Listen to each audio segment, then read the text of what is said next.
Hello. Tonight we're going to make a garlic cheddar chicken, and this is a baked chicken breast. We've had this once before. Incidentally, we had this 1 year ago today because it came up on my memories for today. So that's what made me think, well, you haven't had that for a year. Let's make it. So basically what we're doing is we're taking some chicken breasts, and I have actually cut them in half long ways and trimmed them of all fat. I've got them in a little bit of flour here, just giving them a good toss. Almost dropped them. And then what I have done is I have got a 1/4 cup of olive oil, and I've got about 4 garlic cloves that I put on low heat on the stove. And basically all I was doing was infusing the olive oil with garlic, because what we're going to put the chicken breast, we're going to dredge it through this olive oil garlic combination.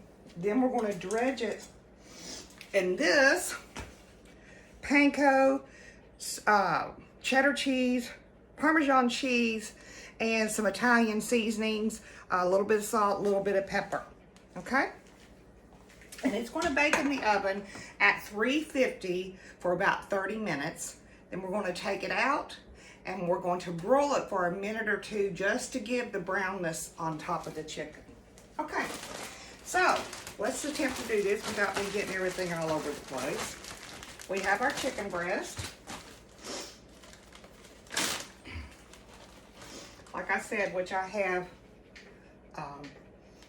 trimmed all the fat, cut it in half, and I'm going to dredge it in this butter. You see that? Okay. Now I'm going to dredge it in this breadcrumb cheese herb mixture, and I'm kind of pushing it in a little bit here. And I'm going to put a little bit of this filling on the bottom of my dish as well. And then I'm just going to place this in my baking dish. Okay, so let's get breast number 2. Now I try to keep a wet hand and a dry hand, but as you see, I've already failed at that miserably. That's easier said than done for me. So let's try it with the dry hand now. Just pat it all in there good. You want to get that seasoning on there really good.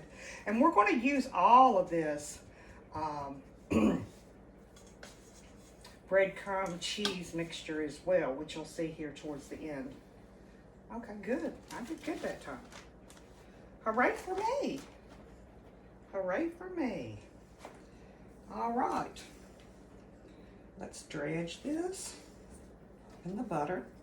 I've already got my oven heated and preheated to 350 degrees.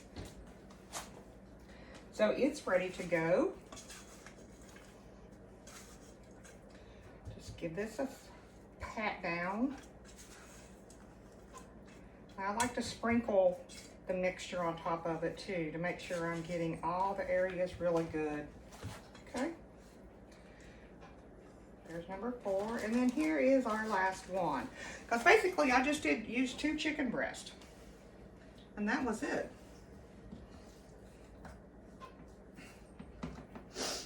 Cook this one really well, and into the breadcrumb cheese it goes.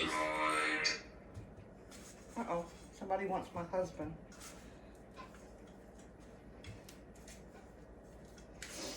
All right. This is super simple to put together. There was about 3/4 of a cup of breadcrumbs panko, and 1/8 of a teaspoon of parsley, dried parsley, 1/8 of a teaspoon of basil, oregano, some salt, some pepper. That's it. All right, we've got a little bit of butter and garlic here. We're not going to let that go to waste. We're actually going to pour that over top of our chicken breast. Come on out. I should have had a spoon, but my hands are clean, I promise. Okay? then the rest of this mixture right here, I'm just going to sprinkle it all over top of the chicken.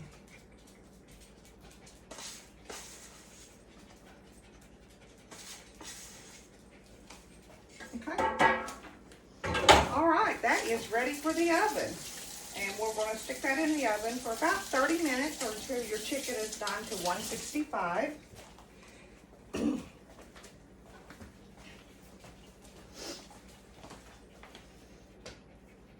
And I'm going to do a shout out because I'm using a new pot holder that I actually got as a prize in the mail this week. It was this week, wasn't it, baby? Yes. Yeah, it was this week. My sister has started a new project, a craft project, and she is making her own pot holders. She made these from scraps, and I just think these are adorable. And I'm her guinea pig. So, thank you, Lisa. So we're going to use this and get it in the oven. And we'll set our timer for about 30 minutes, and we'll see you back then.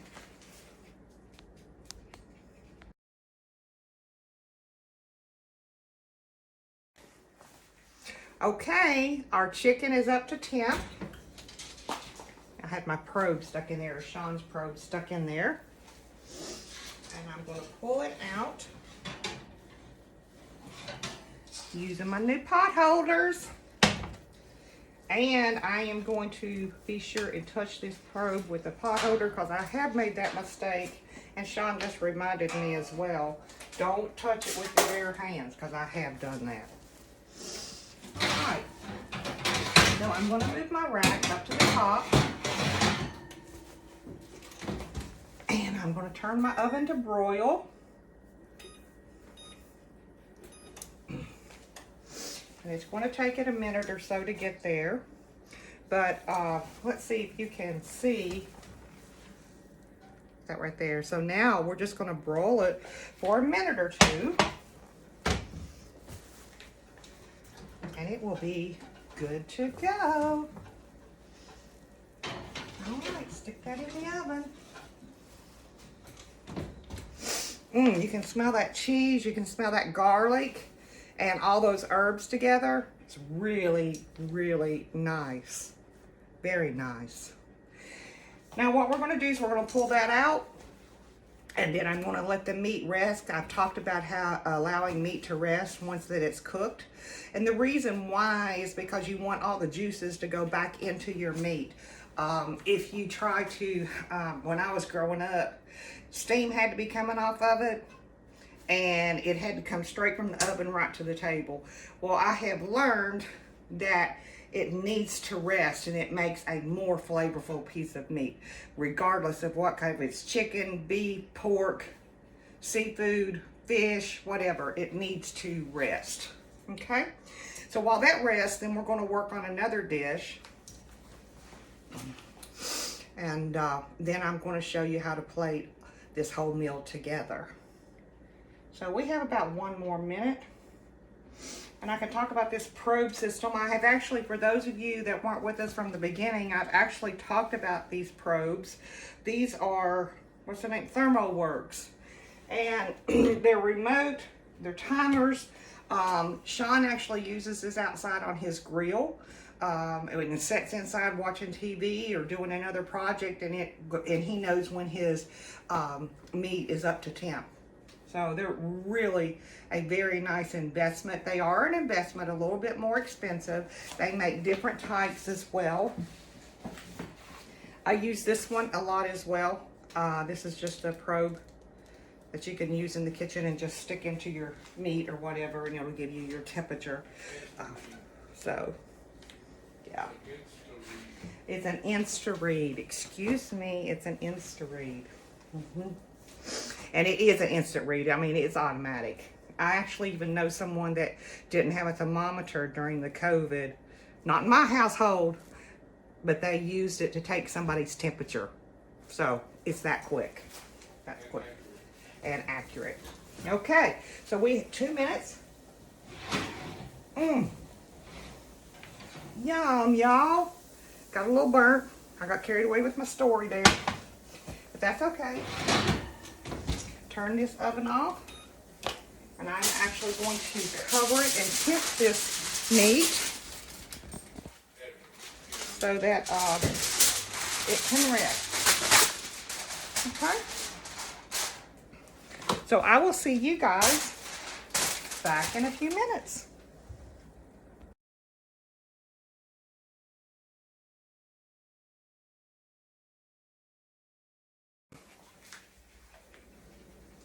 Okay, so for tonight's dinner, we have a garlic cheddar chicken breast, we have glazed carrots, and we have shredded Brussels sprouts and onions with pine nuts.